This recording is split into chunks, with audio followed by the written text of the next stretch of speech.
13-year-old vanishes in broad daylight. What happened to Sa'Wade Birdinground? Before we dive in, kindly hit the subscribe button and let us know where you are watching from in the comment. Hardin, Montana, July 22, 2023, 2:30 p.m. The sun scorched the pavement. It was just another hot summer Saturday. But by nightfall, a boy was missing. And by morning, a town was holding its breath. Sa'Wade Birdinground, 13 years old, half smile, sharp eyes, a little shy. He had dreams bigger than the reservation he called home. He loved football, basketball, making his cousins laugh until they fell over.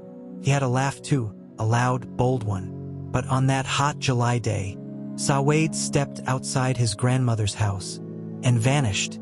No warning, no signs of struggle, no goodbyes. It wasn't the middle of the night. It wasn't a party or a sketchy road or some big city alley. It was daylight. Sa'Wade had just left a family home. He was walking down a familiar street in Hardin, Montana, near B Street. He was wearing a black t-shirt, gray sweatpants, a red backpack, and white Air Force Ones. He wasn't running away. He wasn't in trouble. He was just walking. And then, nothing. Around 2:30 p.m., someone saw Sa'Wade walking. Then the clock kept ticking. 3 p.m., 4 p.m., still no Sa'Wade. His family waited, called his name, started calling his friends. No one had seen him. By 7 p.m., panic was setting in. He should have been home hours ago. This wasn't like him. That night, his mother called the BIA police. She made the call every parent dreads. My son is missing. Hardin isn't a big town. It's tight-knit, quiet, mostly Native American families, where everyone knows everyone, or at least their cousin. So when a 13-year-old disappears, word spreads like wildfire. By morning, flyers were up. Phone trees lit up. People started walking the neighborhoods. They checked empty lots, backyards, construction sites, the railroad tracks. But still, nothing. Sa'Wade's disappearance wasn't just a family's worst nightmare.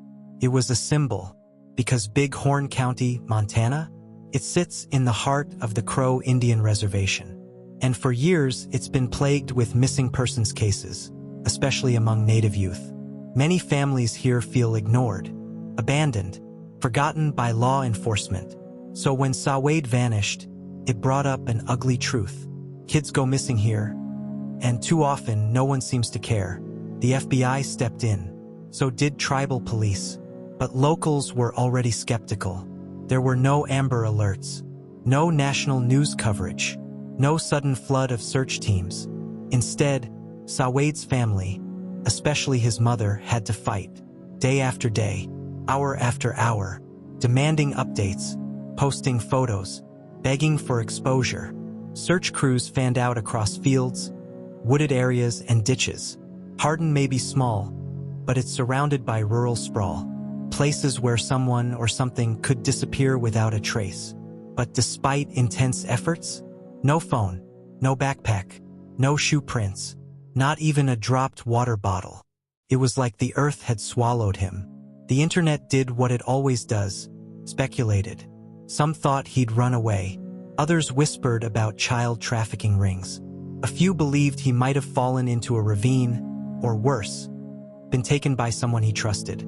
But here's what made things even more unsettling. There were no security cameras, no Ring doorbells, no dash cams, no witnesses. Not one person heard a scream. Not one saw a struggle. Not one car was reported speeding away. Sa'Wade's mother, Cole Birdinground, refused to stay quiet. She went on local news. She posted online. She marched. Her voice cracked, but her message never did. My son didn't just walk off the planet. Someone knows something. She questioned why there was no urgency, why the investigation felt sluggish, why so little was being done. She demanded national attention, because if no one listened now, this case would fade, just like so many others before it. Weeks passed, still no Sa'Wade. So the FBI did something rare. They offered a $10,000 reward for information. It wasn't just about money. It was a signal. We believe someone knows what happened, but even then, no tips came in. The silence was deafening. People started comparing Sa'Wade's case to others in Indian country. Because there's a tragic pattern in the US. Indigenous children go missing, their families beg for help, authorities move slowly, and the cases vanish from headlines. From Alaska to New Mexico, these stories pile up, each one more heartbreaking than the last. Now, Sa'Wade's name was being added to that list. But his mother wasn't having it. She made sure her son's face stayed on posters, online, and burned into the minds of everyone she met. Imagine being 13 years old. Now imagine your parents have no idea where you are, and the world isn't doing much to find you. That was Sa'Wade, or so the fear went. Was he alive, injured, held somewhere, or had something even worse happened? With each passing day, hope dimmed, but it never died. His family refused to let it. This isn't just a story about one missing boy. It's a story about systemic neglect, racial inequality, broken systems, and communities that have had to scream to be heard. Sa'Wade Birdinground should have come home that night. He should have been playing Xbox, texting friends, or laughing in the kitchen. Instead, he became a name on a poster. And that breaks something inside you when you really think about it. Let's zoom in one more time. It's July 22nd, 2:30 p.m. Sa'Wade is walking down B Street. Maybe he's heading to a cousin's. Maybe he's just clearing his head. He adjusts his red backpack. The sun is hot. His shoes kick dust off the sidewalk. Then he turns a corner and disappears. That's it. That's the moment everything changed. To understand a disappearance, you have to understand the days before it. What was he thinking? Who was he texting? Was there something, anything, that could have predicted what would come? Because people don't just vanish. Not without someone noticing. Not without a trail. The summer of 2023 was supposed to be uneventful. Hot, lazy, full of snacks, sleepovers, and sports. Sa'Wade had been staying between his mother's and his grandmother's homes in Hardin, Montana. It wasn't unusual. Family is central in Native households. His routine was simple: wake up late, eat cereal, play Xbox, or roam the neighborhood with friends. He didn't have a phone, but his family said he stayed close, told people where he was going, checked in. He was respectful, not a troublemaker. So when he walked off and never came back, something felt wrong, deeply wrong. Sa'Wade was Crow and Northern Cheyenne. He lived in a world of tight bonds, a world where cousins are like siblings and grandparents are second parents. But the reservation isn't just family and culture. It's also pain, generations of it. Poverty is high, resources are low, and when tragedy strikes, it can feel like no one outside cares. Sa'Wade's family knew this, and they knew how quickly things can spiral when help is slow to arrive. Here's where things get strange. School had let out just weeks before Sa'Wade vanished. He had just finished 7th grade at Hardin Middle School. He was quiet in class, didn't cause drama. Teachers liked him, but there were whispers. One student said Sa'Wade had been acting distant near the end of the year. Another claimed he'd had an argument with a boy 2 years older, off school grounds. Could have meant nothing, or it could have meant everything. The problem? The school never followed up. No counselor's note, no disciplinary report, just silence. He wasn't in a gang. He wasn't sneaking off to party. But like any kid, Sa'Wade had a circle. Older cousins, neighborhood friends, and some of them had reputations. Petty theft, drugs. One even had a record. Still, Sa'Wade wasn't one of them. He looked up to some of the older boys, but he wasn't running wild. So when investigators started knocking on doors, the answers were vague. Shrugs, half-truths, sudden memory loss. That's when people started asking the question, is someone covering for someone? The one object that stood out in all the early reports was Sa'Wade's red backpack. It wasn't just any backpack. It was loud, bright, hard to miss. If he had been spotted anywhere, walking, running, even in a vehicle, that backpack would have made him stand out. But to this day, the backpack has never been found. Not in dumpsters, Not near the river. Not on any camera. Gone. Like it never existed. Which begs the question, was it deliberately taken from the scene? Or was someone hiding it? And what was inside? Let's go minute by minute. 2 p.m. Sa'Wade eats a late lunch at his grandmother's house. 2:15 p.m. He tells a cousin he's going down the street. 2:30 p.m. Last confirmed sighting. Walking alone near B Street. After that, a black hole. A neighbor claimed they saw him walk past their window. Said he looked normal. Didn't appear scared or in a rush. They didn't speak. Just a glance. A second of eye contact. Then gone. This sighting has never been officially confirmed.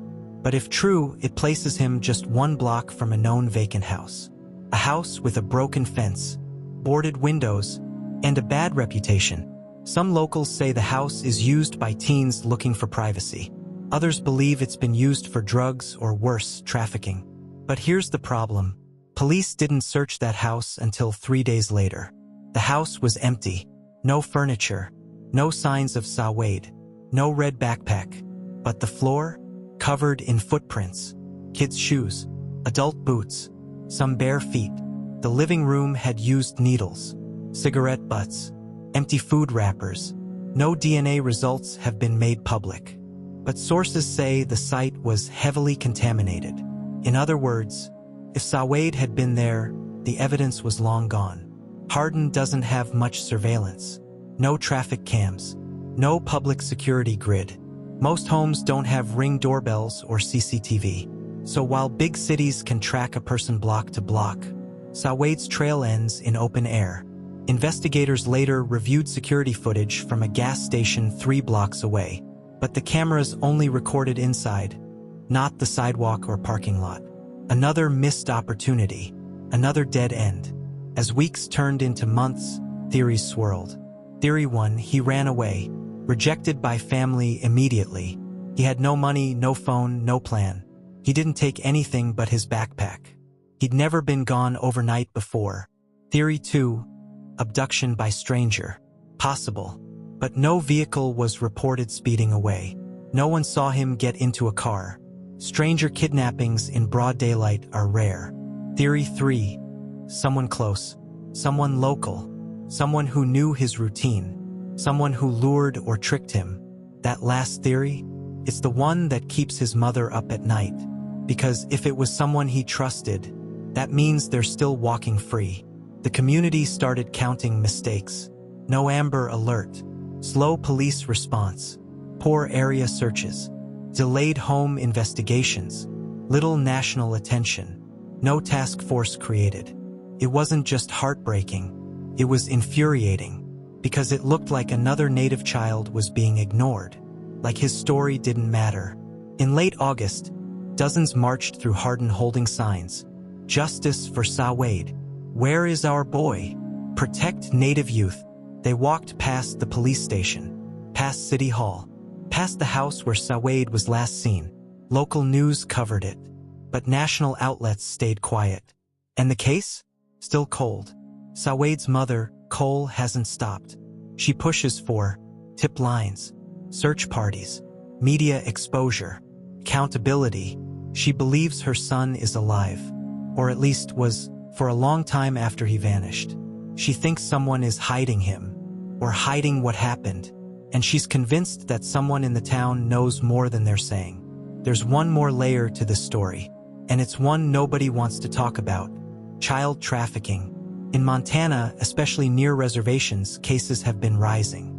Vulnerable kids, few protections, rural isolation, no cameras, perfect conditions for predators. Could Sa'Wade have been taken into that world?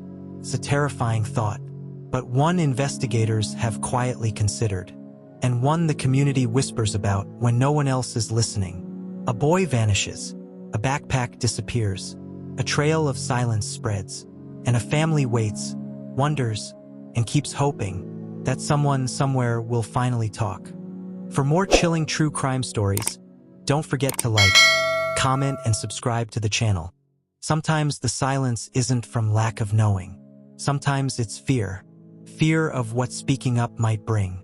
That's what started to settle over Hardin. Because weeks after 13-year-old Sa'Wade vanished, people stopped talking. Doors stopped opening.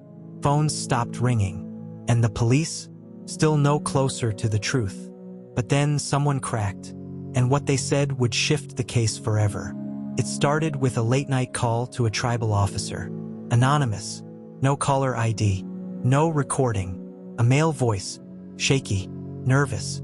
Whispering. He said just 3 words. Check the bridge. Then he hung up. No details. No name. No time. But investigators knew exactly what bridge he meant. Just 15 miles south of Hardin lies the Yellowtail Bridge, spanning the Bighorn River. It's rural, remote, and eerily quiet. Locals say the bridge is a known drop spot. Old tires, broken furniture, even dead animals. So when authorities arrived the next morning, they weren't sure what they'd find. They searched the area, bushes, riverbanks, waterline, and under the bridge, they found clothing, a shirt, torn, shoes, small, worn down, socks, one missing. The clothing matched what Sa'Wade may have been wearing. But here's the catch. No body, no blood, no DNA. It wasn't enough to confirm. But it wasn't nothing either. The case had just moved. Just days after the bridge tip, a name surfaced. Tyrone Crowfeather. He was 27 years old, had grown up just outside Hardin, in and out of jail for petty crimes. But he wasn't just a thief.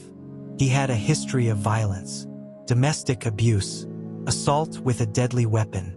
And in 2021, he'd been investigated in connection to a missing girl, also native. No charges were filed. Tyrone had gone quiet after Sa'Wade vanished. No social media posts, no local sightings. Some said he'd left the state. Others said he never left at all. And one neighbor swore she saw him near B Street, the same afternoon Sa'Wade was last seen. Why would a grown man target a 13-year-old? Why Sa'Wade? They weren't related. No history, no school overlap. But here's where it gets dark. Tyrone had ties to a known trafficking ring. According to FBI reports, he had been questioned in 2022 regarding a mobile trafficking route between Montana, Wyoming, and North Dakota. Nothing stuck, but the report remained sealed. Could he have taken Sa'Wade, sold him, moved him across state lines? That possibility chilled everyone. Because if true, Sa'Wade wasn't just missing. He was in serious danger. In mid-September, a man walked into the Bighorn County Sheriff's office. He said he wanted to talk about Sa'Wade. He wasn't a suspect, not on record, just a cousin of a friend. He claimed Tyrone had confessed one night. They were drinking, smoking, talking tough. And then Tyrone allegedly said this, "That little kid? He saw something he shouldn't. So I made sure he wouldn't talk." That's it. No details, no motive, no follow-up. And when police tried to find Tyrone, he was gone. No trace, no phone ping, no credit card use. Vanished, just like Sa'Wade. Investigators began going back through every hour of July 22nd to 24th. They found something strange. A silver SUV had been spotted on a neighbor's trail cam just after 3 p.m. The day Sa'Wade disappeared, the vehicle slowed, stopped, then drove off. That SUV was later linked to Tyrone's girlfriend. When questioned, she said she had been home all day, hadn't used the car. But traffic cameras from a town 40 minutes away showed the same SUV arriving at a gas station that afternoon. Timestamp, 4:17 p.m. Driver, not visible. Passenger seat, looked like a child-sized figure. The image was blurry, fuzzy, inconclusive, but it was enough to reopen the lead. At this point, the FBI got involved. The case had crossed from local mystery to possible federal crime. Agents reviewed tip logs, cell tower data, phone records, known criminal networks in the area. They even brought in cadaver dogs to search near the Bighorn River and abandoned barns. But nothing turned up. Every door they opened led to another locked one. And Sa'Wade's name began to fade from headlines. That fall, Sa'Wade's family organized a vigil. Hundreds showed up. Candles, posters, Photos of the boy who had smiled so big. Even strangers remembered him. But it wasn't just mourning. It was rage. Speakers stepped to the mic. Why does no one care when Native kids go missing? Would this happen if Sa'Wade was white? We know who did it. We just can't prove it. The crowd chanted, "Say his name, say his name, say his name." And they did, over and over. Sa'Wade Birdinground, a child who had been failed again and again. Then another tip. Weeks after the vigil, a woman called the Crow Tribe Police Department said she saw a boy who looked like Sa'Wade in Sheridan, Wyoming. She described him in detail. Red hoodie, walking with an older man, looked confused, tired, and scared. By the time officers arrived, they were gone. No footage, no ID, no further sightings. But the report was taken seriously, because Sheridan is a known stop on that trafficking corridor. And it's just 100 miles from Hardin. Could Sa'Wade be alive? Could he have been moved? It wasn't the answer the family wanted, but it was hope. And for the first time in weeks, hope felt like progress. Behind the scenes, the FBI began tracking down known associates of Tyrone Crowfeather. One of them, a man named Dale Black Elk, was picked up on unrelated charges. While in custody, he allegedly told another inmate, "You heard about that missing boy? He's not going to be found. That kid's long gone."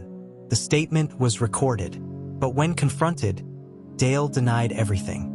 No charge, no confession, no cooperation, just another shadow, another whisper in a town already drowning in them. At this point in the story, we're left with questions. Haunting ones. Why was Tyrone never arrested? Why were the tipsters so afraid? Who else knew what happened? And why did so many people fall silent so fast? Because disappearances are never clean. Someone always knows something. And if Sa'Wade was seen in Wyoming, why hasn't he been found? Or worse, was that boy someone else? A look-alike, a false lead. Another painful turn in a case that's already full of them. The bridge, the SUV, the whisper in the jail cell. It's all there. Pieces of a puzzle no one seems willing or able to solve. And Sa'Wade's mother? Still fighting. Still calling news stations. Still begging people to remember his name. Because if they stop asking, if they stop searching, the story ends. And she refuses to let that happen. For Sa'Wade Birdinground's family, waiting was no longer an option. Because weeks had turned to months. The case felt frozen. Authorities gave no updates. And the silence screamed louder than anything else. In this chapter, the search gets personal. Desperate. Dangerous. Because Sa'Wade's family begins chasing the trail themselves. And what they uncover, it's more than just clues. It's a second victim. Late October, 3 months after Sa'Wade vanished. It was supposed to be a normal trip. Sa'Wade's aunt, Charlene, stopped at a Dollar General near Crow Agency. But just as she left the store, a girl, no older than 11, walked by gripping a man's hand. She didn't look up, but as they passed, she whispered something. "Help me." Charlene froze. The man tugged the girl faster, disappearing into a black pickup truck. By the time Charlene pulled her phone to take a photo, the vehicle was gone. She filed a report, told police what she saw, gave a description, but no Amber Alert followed. No urgency. Another child. Another plea. Ignored. Charlene's experience wasn't isolated. Within 6 weeks, 3 other families reported similar sightings. A girl crying inside a gas station restroom. A boy sitting in a truck bed, bruised and barefoot. A teen seen sprinting through the woods outside lodge grass, then disappearing. Each time, the stories had the same details. Young, native, terrified. The locations? All within a 100-mile radius, and close to known trafficking routes. For Sa'Wade's mother, Kayla, this was no longer about one missing child. It was something bigger, something systemic, something evil. Here's where things get complicated. Because in cases involving Native victims, the lines blur. Local police have limited jurisdiction. Tribal police are underfunded. Federal authorities are slow to act. In Sa'Wade's case, All three were involved, but none were coordinating effectively. One officer told a reporter, "We're trying, but the red tape, it's thick, real thick." Meanwhile, leads went cold, and Sa'Wade's family grew furious. On November 12th, Kayla organized a protest. Not a vigil, not a walk, a shut it down, block the highway protest. They gathered at Interstate 90, holding up signs, chanting, "No justice, no peace. Where's Sa'Wade? Protect Native kids." Traffic halted for miles. News crews showed up. That same night, the story hit national outlets. Finally, the FBI released a public statement. "We are committed to pursuing all leads in the Sa'Wade Birdinground case. We urge anyone with information to come forward." But Sa'Wade's family wasn't moved. Kayla said on camera, "We don't need more statements. We need our boy back." 2 days later, the family took a bold step. They hired a private investigator. His name, Marcus DeLuca, former homicide detective out of Denver, now focused on Native missing persons cases. He had a reputation, relentless, obsessive, and expensive, but he didn't ask for money up front. He said this to the family, "You've got half a trail. I'll find the rest." He started by going back to the beginning, the day Sa'Wade vanished. DeLuca pulled records the family hadn't seen, cell tower pings, deleted text chains, gaming messages from Sa'Wade's Xbox account. One stood out, a message sent at 1:47 p.m., just hours before he disappeared. "I think he's watching me again." It was sent to a friend who never responded. The friend said they'd been offline that day, but that one sentence, it meant Sa'Wade had felt something was wrong, that he knew someone was watching. DeLuca cross-referenced the timeline and found something that police missed. At 1:48 p.m., a doorbell camera 2 streets away captured a silver SUV circling the block, the same one from earlier chapters. Still blurry, still unconfirmed, but there was a shape in the passenger seat. Too small to be an adult, possibly a child, possibly Sa'Wade.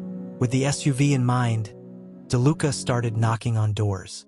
Neighbors, friends, known offenders. One house stood out, abandoned, boarded windows, overgrown grass. But a neighbor said the SUV had been parked outside there twice in the past month.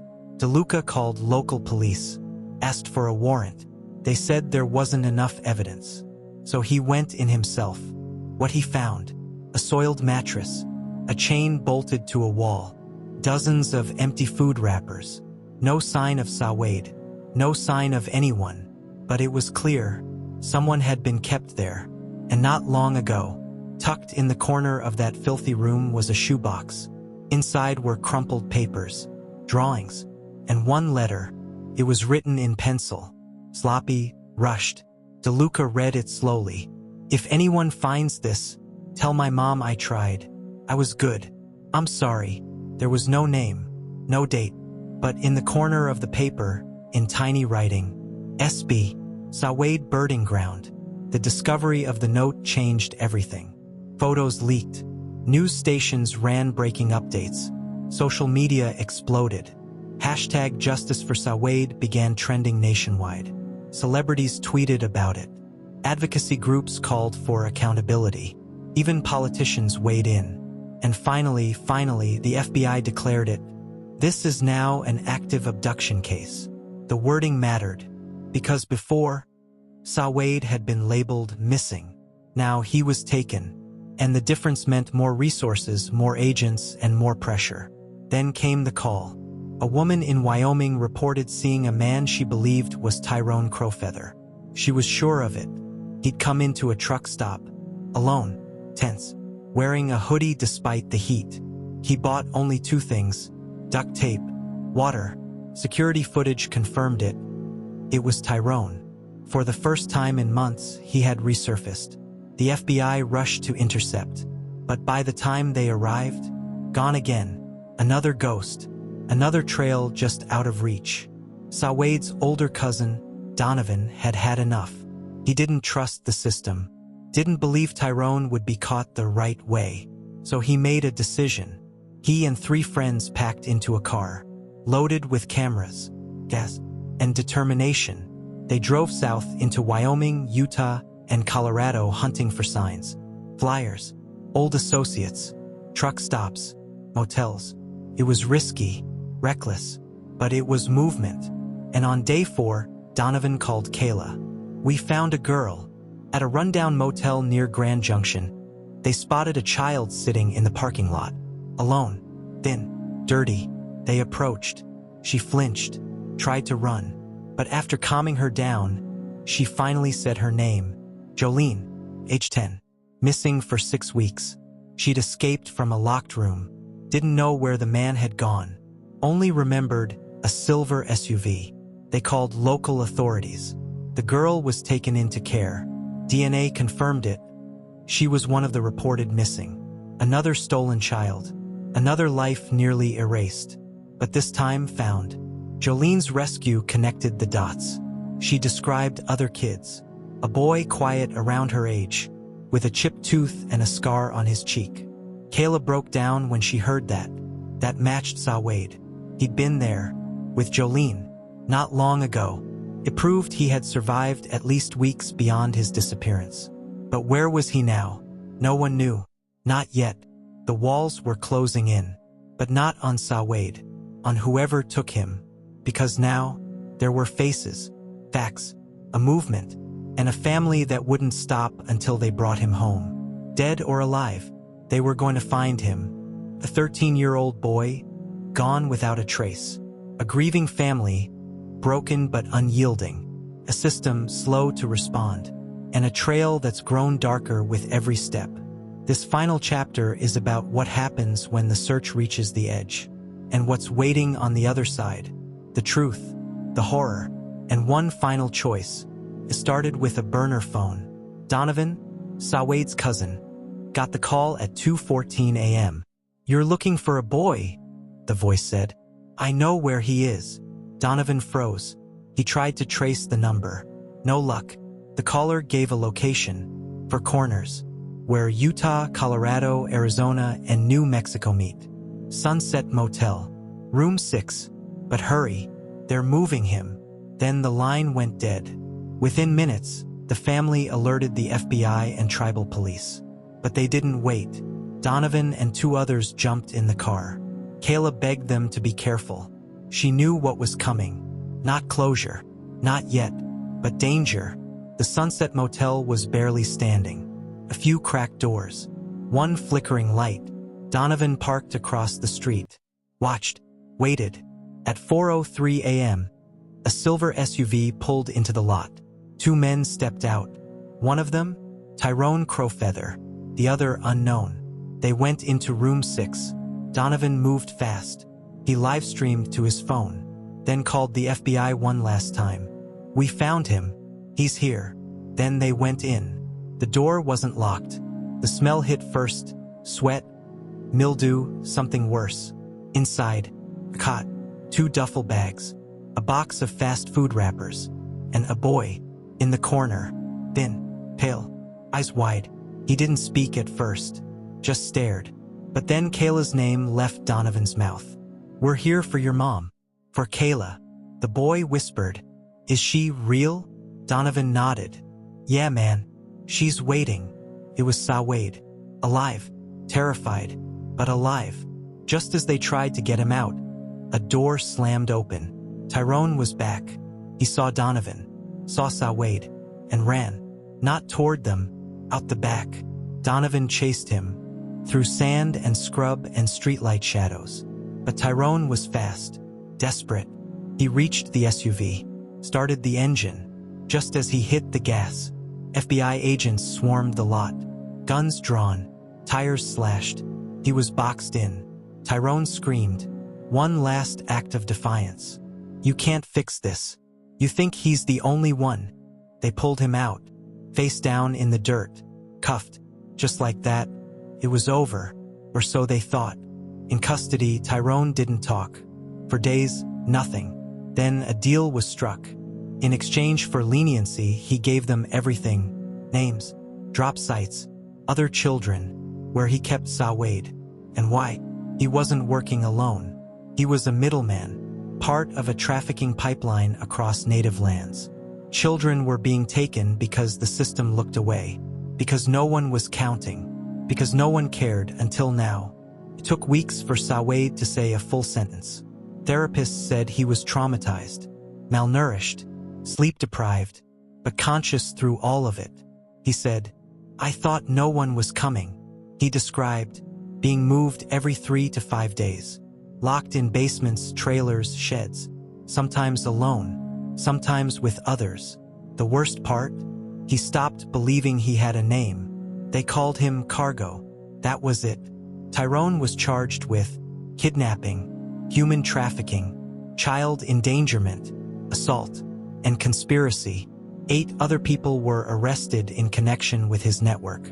Federal charges are still building. The case is being called one of the most significant child recovery operations on native lands in modern history.